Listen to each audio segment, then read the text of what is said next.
loan to value. For some, this is a sticky point on whether the deal is worth it. For others, it's not really even a concern. We share the different reasons and strategies investors consider and how LTV plays into them. LTV. The question. Yeah. Yeah. Initials? No. Abbreviation. All the mortgage All lingo. the mortgage All lingo. the mortgage. All the acronyms. Loan to value. Yeah. So what loan are you obtaining compared to the value of the property? Yeah. It's relatively simple. Keyword. Yeah. Every lender's going to look at it differently. Every loan type is going to look at it differently. But I think a lot of investors are very curious as to kind of the moving parts of loan to value. So we want to Sure. get into it. Yeah. So on its most basic level, you have a loan for $75,000.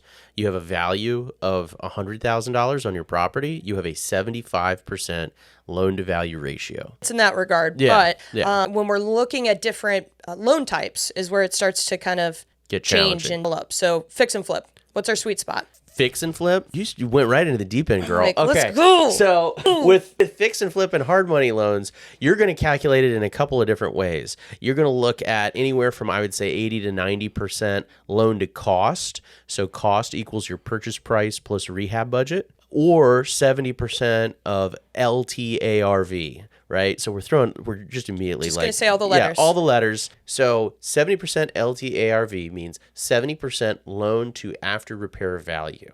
Right. Yeah. So when we're looking at fix and flip stuff, we're going to say, okay, what's your maximum loan amount? It's either going to be 80 to 90% of cost Purchase price plus rehab rehab budget, Yep.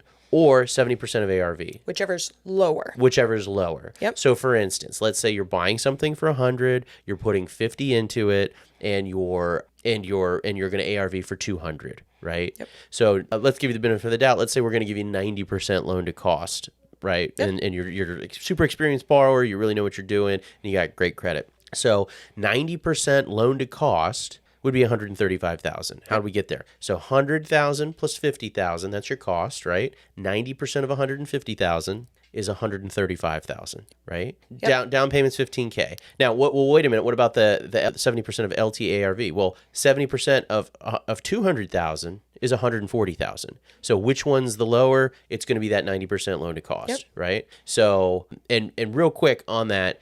Well, how do I know how much money to bring in that scenario? What you're going to do is in your cost calculation, you're going to take away that rehab budget from whatever the loan amount is. So if your loan amount's $135,000, you take away the $50,000, boom, you've got $85,000 to buy the house. You're bringing $15,000 to closing. Yep, Plus because all of our closing costs lenders are- hold 100% of rehab in an escrow account. You'll draw on that accordingly. Yeah.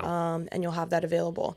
And to be honest, like I sometimes will give like a high level explanation to a lot of our newer investors, and then I'm like, bring the deal to us. Yeah. Like, let us do the hard work for you. Yeah. I would say quotes can be done within a few hours. Pre-approvals can be issued shortly after that. So all of this can be done in a day to ensure that you have the confidence to make an offer within the same day of finding a transaction. But it also allows us to price it out against dozen plus lenders to ensure that we're finding that sweet spot. We're finding the lender that'll give potentially the highest LTV. Why would someone want the highest LTV on a transaction? Oh, because they want to bring less to closing. They want to keep their cash for themselves. They want to use other people's money. Yeah. So I am a person that loves high leverage. So Yeah. if I can keep every dime and cent in my pocket, great. But then we also have investors that are probably the latter that Oh, yeah.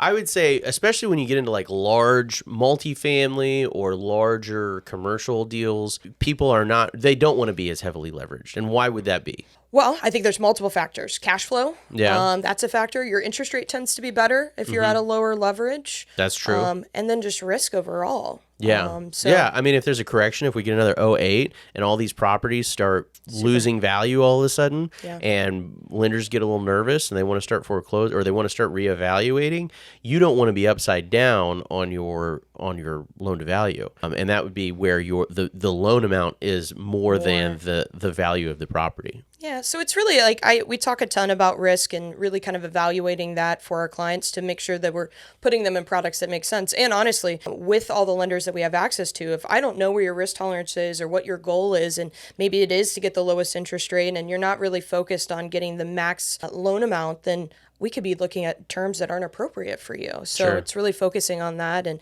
especially with rates dropping over the last, 45 days or so, there's been a lot of movement in rates. And so we can really focus on who's going to give us the lowest and focus on making sure that that happens. I'm going to take us back to fix and flip for a second. Yeah. I heard a teaser. Oh, yeah? Did I hear 100% financing's potentially back? A little bit. I mean, it was gone during COVID. No one was really offering 100% financing, but are we starting to see some lenders pick up 100% again? I mean, in the private money space. So that's another reason to work with a broker is because we're constantly looking at both sides of it. So not only are we looking for borrowers to lend money to, we're looking for capital sources. And we are in the process of developing some good relationships with some individuals. These are not large institutions. These are just rich folks that like real estate and they like lend their money. And so they'll do 100% of purchase price, 100% of the rehab. The only thing you're bringing to closing typically are closing costs and origination charges. Yeah. So, yeah, I mean, sometimes, it's pretty amazing how little money you can bring to closing in those scenarios. Now, I will say typically, they think like the bank, right? And what's the bank think like? If you don't need the loan, then yep, you've got a loan, right? Yep. So I would say with private money lenders, if you're putting every last dime into this rehab and you don't have anything else, they're going to be a little nervous about that. So they're still going to, as they should be. Yeah. So I would say 100% financing. It doesn't mean go get that if you have no money. It means, hey, here's an opportunity to expand faster and to grow your business if you're already a little established and you can do that. Yeah. I mean, not every deal is going to fit Yeah. with these lenders. So Yeah. the big thing is come to us. Yeah. We'll evaluate if this deal makes sense for that for our 100% options, and if not, we still have great low down payment options. So it's not Absolutely. like this is the end all be all. It's more so, hey, we have another thing in our Rolodex that we can say, here's an option for us to consider. If it works, great. If not, we go to the next thing, which is the great thing about working with the broker. And for all those youths, a Rolodex is an ancient piece of technology. That's great. But so we got fix and flip done, various different options in that regard. Okay, Yeah. let's do DSCR. So on Yeah. a purchase for DSCR, what's probably the lowest down payment option? Probably 20%. Yeah. So you're going to be 80% loan to value on a purchase. For refis, let's take a quick pause and talk about two different types of refis, because this is something that I feel like is not common knowledge.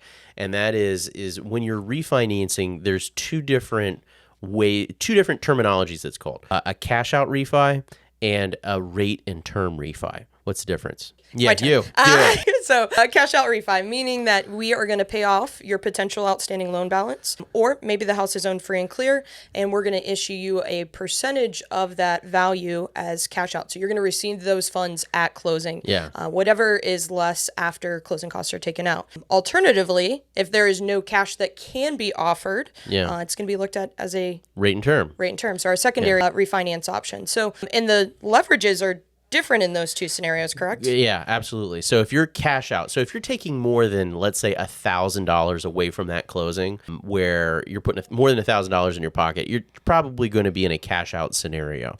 You're going to be limited to 75% loan to value. Whereas if, let's say, your rehab went a little wonky, your debt is a little higher than you expected, and if your true debt lean against the property, not just Keyword. credit cards, not Yeah. your Lowe's credit card, that doesn't Nope. count, but liens against the property. So if your total debt there is up to 80%, they'll do 80% loan to value on a rate and term. Yeah. refi. So this is a way to kind of make sure that you're not bringing a bunch of money to closing to those higher leverages to kind of keep that cash in your pocket and still satisfy the debt that you have outstanding on the Well, property. yeah. And if you're super savvy about it and you know that you want to ultimately end up with an 80% loan to value situation in the end, then that will encourage you to take higher leverage up front with your hard money loan right? So that you can reach that 80% loan to value on the back end. Because if you're super cautious on the front end and you don't really need it and you're just taking a bunch of cash out, you're going to be limited to 75%. The other thing is with rate and term loans is you're going to typically have lower interest rates than a cash out refi because it's considered less risky by the lender. I even talk to a couple borrowers occasionally when they're only getting like $3K cash out or 5 or 6. It's like, do you really need it? Yeah. Because you're getting hit on the interest rate side because you're taking it. Do you really need it? Sure. And sometimes it's having those simple conversations because the rate could be, I don't know, 0.25% less, and they don't really need the 3K or the 8K or whatever the number is. Yeah. And so it's having those conversations of like, does this make sense? Can we cut this out of the mix and make sure you're getting the best terms? So Sure. yeah, I mean, a lot of LTV talk, a lot to it. So we've said a ton of terminology, but just come to us directly. We can quote out all these things. We can work with you to understand a lot of the mortgage lingo to ensure that you can make a sound decision and feel knowledgeable about it. Absolutely. Let's go. Yeah.